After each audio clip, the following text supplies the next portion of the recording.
여러분 안녕하세요. 오늘 해설에서는 좀 특별한 주제를 다뤄보려고 해요.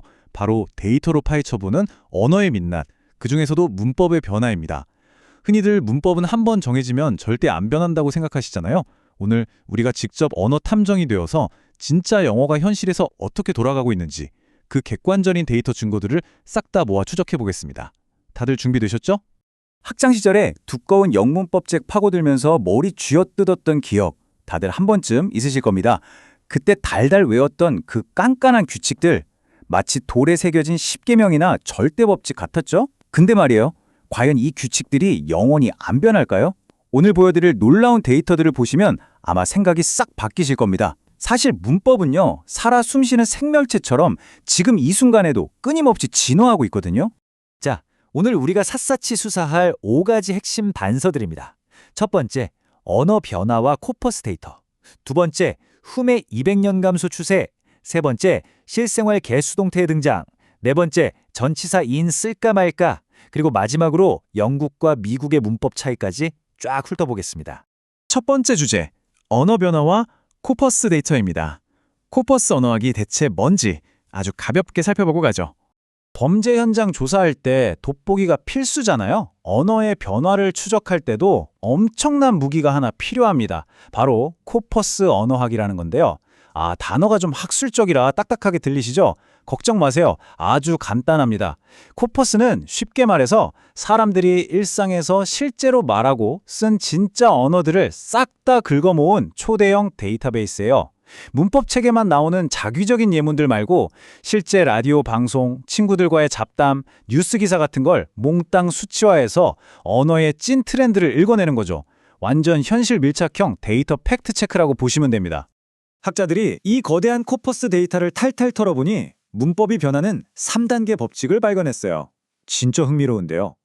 첫 번째 단계, 우리가 말을 할 때 뭔가 입에 안 붙고 거추장스럽게 느껴지기 시작합니다. 두 번째 단계, 그럼 사람들은 무의식적으로 더 단순하고 입에 쫙쫙 붙는 편한 형태로 그 규칙을 슬쩍 바꿔버려요. 그리고 세 번째, 이 편한 방식이 사람들 입에 완전히 굳어지면 결국 제일 깐깐한 영역인 글쓰기, 즉 문어체까지 뚫고 들어가서 공식적인 문법을 완전히 바꿔버리는 겁니다. 자, 그럼 이 법칙이 현실에서 진짜 어떻게 일어나는지 다음 슬라이드에서 확인해 볼까요? 두 번째 주제입니다. 서서히 우리 곁에서 사라져가는 목적격 대명사 훔의 200년 감소 추세 이야기로 넘어갑니다. 혹시 에드워드 사피어라고 들어보셨나요? 아주 유명한 미국 언어학자인데 이분이 무려 1921년에 엄청난 예언을 하나 남깁니다. 앞으로 200년 안에 훔이라는 단어는 완전히 고인물이 되어서 저기 셰익스피어 시대의 옛날 말처럼 들리게 될 거다. 이렇게요. 생각해보면 which나 what 같은 다른 의문사에는 딱히 목적격 형태가 없잖아요. 근데 유독 후에만 whom이라는 꼬리표가 달려있는 게 사람들에게 너무 불필요하고 부자연스럽게 느껴질 거라는 게 이분의 예리한 통찰이었던 거죠. 이게 얼마나 거추장스러웠으면 원어민들조차 엄청 헷갈려 합니다. 데이터에 남은 실제 예문들을 한번 비교해 볼까요? 학교에서 배운 정통 문법대로라면 목적어 자리니까 whom do you blame? 누구를 탓합니까? 이게 맞죠. 그런데 요새 일상 대화에서 이렇게 뻣뻣하게 말하는 사람 거의 없습니다. 다들 그냥 심플하게 who do you blame? 하고 툭 던져버려요. 아까 말씀드린 문법 변화의 3단계 중 두 번째 단계, 더 단순하고 편한 형태로 대체되는 현상이 아주 완벽하게 진행되고 있는 겁니다. 아직 못 믿으시겠다고요? 그럼 미국 역사 코퍼스인 COHA 데이터를 보면서 시간 여행을 좀 해보겠습니다. 100만 단어당 훔이 몇 번이나 쓰였나 추적해봤더니 1820년대까지만 해도 606번으로 꽤 잘 나갔습니다. 그런데 1880년대에 376번으로 팍 꺾이더니 1940년대엔 175번, 2000년대에 와서는 100번으로 완전 곤두박질을 칩니다. 와, 사피어가 예언했던 1920년대쯤부터 이미 훔의 몰락이 눈에 띄게 진행되고 있었던 거예요. 소름 돋지 않나요? 이걸 단순히 사용 횟수가 아니라 후와 훔을 합친 전체 파이 중에서 훔이 차지하는 지분율로 보면 그 몰락이 더 적나라합니다. 표를 한번 쓱 보세요. 1820년대만 해도 한 18.2% 정도 지분을 챙기면서 나름 선방하고 있었거든요. 그런데 시대가 바뀔 때마다 13%, 7.4%, 마치 계단에서 굴러 떨어지듯이 비율이 규칙적으로 뚝뚝 떨어지는 거 확실히 보이시죠? 여기서 우리가 쾅 하고 못 받고 가야 할 핵심 숫자가 바로 이 3.9%입니다. 2000년대 데이터 기준으로 훔의 생존율이 고작 3.9%에 불과하다는 거예요. 사피어의 100년 전 대담한 예언이 오늘날의 데이터로 완벽하게 입증된 순간이죠. 그러니까 여러분, 이제 원어민 앞이라고 훔 써야 하나, 후 써야 하나 식은땀 흘리지 마세요. 이미 거대한 데이터가 그냥 후 쓰세요 라고 쿨하게 손을 들어줬으니까요. 자, 세 번째 주제입니다. 죽어가는 문법을 봤으니 이번엔 무섭게 뜨고 있는 문법을 살펴봐야겠죠? 실생활, get 수동태의 등장입니다. 우리 학교 다닐 때 수동태 하면 무조건 비동사 플러스 과거분사, 공식처럼 외웠잖아요. He was kissed 이렇게요. 그런데 요새 쿠퍼스에 떡하니 잡히는 현대 소설이나 찐 일상 대화들을 보면 He got kissed처럼 비동사 자리를 get이 꿰차버린 새로운 수동태가 엄청 자주 등장합니다. 이 구문이 교과서 문법보다 훨씬 캐주얼하고 뭔가 더 찰지게 감정적인 뉘앙스를 확 살려주거든요. 타임 매거진의 코퍼스 데이터를 보면 이 get 수동태의 인기가 얼마나 폭발적인지 딱 나옵니다. 차트 한번 보세요. 1920년대만 해도 100만 단어당 29번밖에 안 쓰이던 녀석인데 1990년대를 기점으로 급상승하더니 2000년대 들어서면서 무려 177번으로 그야말로 떡상을 합니다. 현대인들의 생생한 언어 습관이 공식적인 문법의 판도를 이렇게나 역동적으로 뒤집어 엎고 있는 완벽한 증거죠. 근데 여기서 진짜 재밌는 포인트는 이 get 뒤에 어떤 동사들이 짝꿍으로 붙느냐입니다. 데이터 분석을 해보니까요. 원래 초창기 get 수동태는 주로 cut, 경찰에 잡히다, smashed, 차가 박살나다처럼 주어한테 뭔가 재수없는 일, 부정적인 사건이 터졌을 때 압도적으로 많이 쓰였어요. 근데 요새는 어떠냐? 이 표현이 워낙 입에 착착 붙고 유행하다 보니까 get paid, 월급 두둑하게 받다, get promoted, 승진하다 같은 기분 좋은 긍정적인 상황으로까지 스멀스멀 영역을 넓혀가고 있습니다. 문법이 스스로 쓰임새를 진화시키고 있는 거예요. 네 번째 주제로 넘어가겠습니다. 전치사 in, 도대체 쓸까요 말까요? 동명사 앞 전치사의 미스테리한 소멸 현상을 파헤쳐보죠.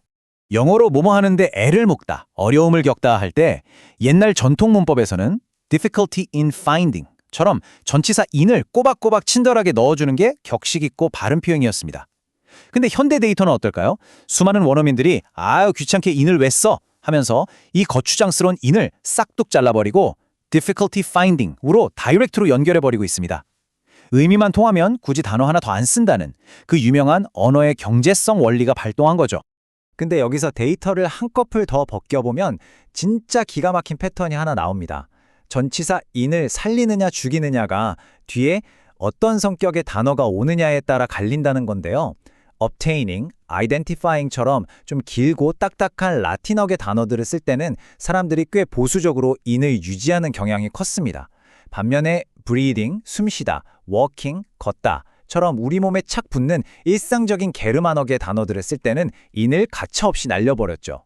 그러니까 어휘의 핏줄과 상격이 문법 구조를 쥐락펴락하고 있는 셈입니다. 정말 놀랍지 않나요? 드디어 마지막 다섯 번째 주제네요. 지리적 거리가 만들어낸 영국과 미국의 문법 차이, 데이터로 팩트체크 들어가 보겠습니다. 방금 본 전치사 in 생략 현상 있죠? 이걸 영국과 미국 양쪽 코퍼스 데이터로 쫙 돌려봤어요. 결과가 아주 흥미롭습니다. 미국의 COK 데이터를 보면요. 미국인들은 이미 in을 빼고 말하는 걸 완전히 대세로 굳혔어요. 생략을 압도적으로 선호하죠. 반면에 영국의 비니시 데이터는요. 영국인들은 여전히 difficulty in finding 하면서 꿋꿋하게 in을 챙겨 쓰는 보수적인 형태를 좋아합니다.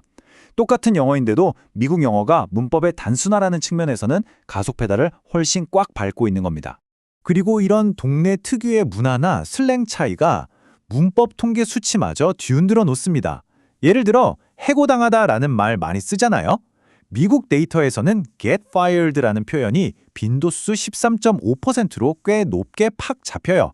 그런데 영국 데이터에서 영국인들이 찰지게 자주 쓰는 구어체 get sacked를 검색해보면 8.7%로 생각보다 덩치가 작게 나옵니다. 똑같은 get 수동태인데도 그 지역 사람들이 어떤 단어를 더 선호하느냐에 따라 문법 구조의 통계 수치마저 들썩이게 되는 겁니다. 자, 오늘 우리가 언어 탐정처럼 추적해본 이 다이나믹한 언어 트렌드들 전부 누구의 뇌피셜이나 직감이 아닙니다. 모두 이 화면에 보이는 학술 자료, 바로 방대한 코퍼스 데이터가 뱉어낸 객관적인 통계 덕분에 증명해낼 수 있었죠. 연구자 입장에서 보면 데이터 언어학은 단순히 숫자 노름이 아니에요. 사람들이 실제로 세상을 어떻게 바라보고 어떻게 입 밖으로 내뱉는지를 가장 투명하게 보여주는 렌즈. 그게 바로 데이터 기반 문법 연구의 진짜 매력이자 중요성입니다. 오늘 해설을 마무리하면서 여러분께 꽤 묵직한 질문 하나 던지고 싶습니다. 문법은 낡은 책갈피에 박제된 화석이 절대 아닙니다. 바로 지금 이 순간 대화하고 글을 쓰는 우리들에 의해 실시간으로 진화하는 거대한 생태계죠. 그렇다면 여기서부터 딱 100년 뒤 과연 사람들은 어떤 영화를 쓰고 있을까요? 어쩌면 여러분이 오늘 친구한테 무심코 쓴 새로운 찰진 표현이 미래 교과서의 새로운 문법 규칙이 되어 있을지도 모릅니다. 언어의 진화는 멈추지 않으니까요. 오늘의 탐구는 여기까지입니다. 계속해서 살아 숨쉬는 언어에 대해 호기심 잃지 마시길 바랍니다.